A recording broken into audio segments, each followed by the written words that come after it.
Hello everyone and welcome back to my channel, and in today's video I am doing the Sharpie challenge. You could probably tell by the many Sharpies in the introduction there. I have quite a lot of Sharpies. I've kind of built up a collection over the years, and I think I found them on offer in Tesco for a really big pack of about 24 for £6, so I just grabbed them because I used to use them quite a lot on shrink plastic because they're permanent markers, so they work really well on plastic. And yeah, they're not the same as my other alcohol based markers, although they are alcohol based I believe, but they have other chemicals in them as well. They're not quite the same as Copics or Spectrum Noir or Pro markers. They are permanent, so they act differently. So I decided to try and see how they would work in a art piece, like a picture. So I used a piece of Canson cartridge paper, and I think this worked quite well because it's quite absorbent of the ink and it helped well with blending, because Sharpies don't blend quite as well as other alcohol based markers do. So yeah, and I decided to draw some fruit because it's summer at the moment and I wanted to draw some juicy fruit, so that's what you can see me drawing here on the paper. And I do confess that this is my second attempt at this challenge, because first of all I tried to customise a sketchbook. I found a white A4 sketchbook in the works for only about £3, so I thought, oh, that'll be a great idea, I can customise that with the Sharpies and that'll work really well. It didn't work really well, mainly because the surface of the sketchbook was a little bit shiny, a little bit glossy, so the Sharpies didn't lay down so well. So here is some footage of that before I gave up and just covered the sketchbook in vinyl. And yeah, as you can see, the surface isn't great and it's a little bit muddy. The faces of the nesting dolls are a bit muddy and I was just getting fed up with it. It wasn't how I wanted it to be, so I gave up and decided to try a piece of paper instead. But that's how we learn, isn't it? We learn by our mistakes. But yeah, I thought the Sharpies would work quite well because they are permanent markers, and I didn't really understand why they didn't work so well on this surface and why they work better on the paper, but that's just how it goes. So because Sharpies don't blend in the same way as other alcohol based markers, I really tried to utilise the texture. I used a sort of stippling effect on the orange, for example, and also in the watermelon a bit later on, and on the blueberries as well. And I found that they did blend okay on this paper though, and I used a similar technique to what I usually do with markers, blend out the colours with the lighter colour on top, and this worked quite well, especially with the greens because they were quite close together in shade, and also the yellow and the orange and the red and the pink. But yeah, a little bit of a challenge because I'm not used to working with Sharpies. The nibs are a lot harder than other markers that I have, and they have a limited colour range. Even though the lids of the Sharpies look like they're a wide range of colours, they're actually not. The colours of the Sharpies don't always match the lids, and also there aren't very many skin tones as well, so that's another reason why I decided to go for the fruit. But I do really like this piece, I do like how it turned out, but I don't think I'm gonna keep it for that long because Sharpies aren't archival. They do fade quite quickly because they're not really meant to make art like this. They're meant for writing on things, like writing your name on your lunchbox or your name on, I don't know, whatever you want to write your name on, I guess. So one thing to point out about Sharpies is they do have a bit of a strong smell to them, so make sure that you open a window in the room that you're working in, make sure the room is ventilated, and also take regular breaks because you don't want to get ill from using them. So that's the end of the little public service announcement there. So let me know in the comments below whether you've tried this challenge before, whether you use Sharpies regularly to colour in your artwork, or whether you use them on shrink plastic, or whatever else you use them for really.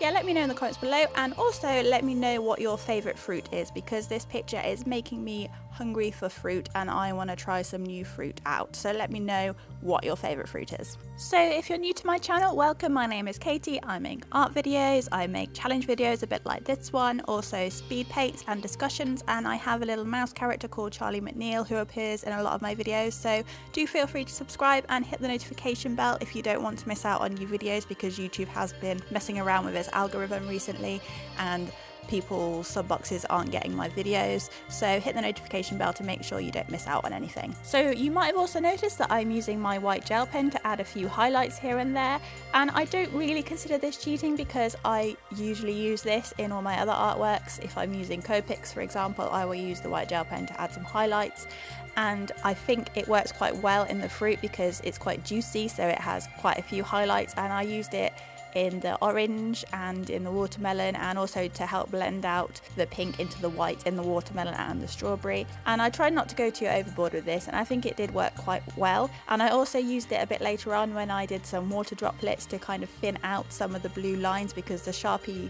nibs, or the Sharpies that I have, are quite thick, but I think you can get Sharpies in a finer point, but they were quite thick, so I needed to thin out the lines in the water droplets. And yeah, I think it worked out quite well. I do really like this piece, and I think my favourites are the watermelon, the peach slice, and the orange. I really like how juicy the orange looks. So yeah, I think those are my favourite.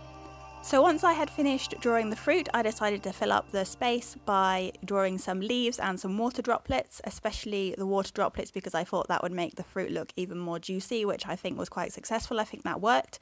But the leaves I didn't think looked quite as good. Some of them look better than others, but yeah, I wasn't so keen on the shading on this, and I can't really blame the markers. I'm just not as good at drawing leaves as I am other things, but never mind, I can practice that. So yeah, not too much of a problem. But yeah, like I said, I did have to use the white gel pen to thin out some of the lines on the water droplets because the nibs were quite thick, and also there wasn't a lot of variation in blue. There was a very, very dark blue and then a lot of mid-tone blue. They had slight variation in hue but not variation in shade, so I couldn't do some light blue highlights, if you like, in the water droplets, so I had to use the white gel pen to blend it out a little bit. But yeah, I think it looks okay, and I do think the water droplets work, and I do like how this piece came together at the end. So if there are any challenges which you guys think I would enjoy or you would like to see me try, do let me know in the comments below. Let me know if you want me to redo any challenges as well. I am thinking of redoing the 3 marker challenge, which was my first ever YouTube video, because it was my first video and it's very, very cringy and quite bad, and I want to redo it and remake quite a good 3 marker challenge video. So yeah, let me know if you'd like to see that. I do have a collab or 2 coming up as well, and I am going to be doing another video quite soon on techniques for bullet nib markers. I'm quite keen to get that done, so yeah, look out for that. And also, my next subscriber milestone will be 500. I am around 428 at the time of recording this voiceover, so it's not too far away, but there's still a bit of time, and I'm thinking of doing a Q&A video for when that happens. So if there's any questions you'd like me to answer, do either leave a comment or tweet them to me, or comment on my Instagram, or comment on Art Amino, or anywhere like that, anywhere where you follow me on social media. And if you don't follow me on social media, there are links in the description below, so do check out those pages. I often post work in progress shots on there if I don't post them to Patreon. Whispers, I have a Patreon. Okay, creepy, cringy self-promotion over. And on that note, I'm just going to leave you with a little bit of music as I finish off the water droplets. There's not too long left anyway, and I'll be back at the end.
So we're coming to the end of the video now. I hope you enjoyed it, and I really like this piece and I really like how it turned out.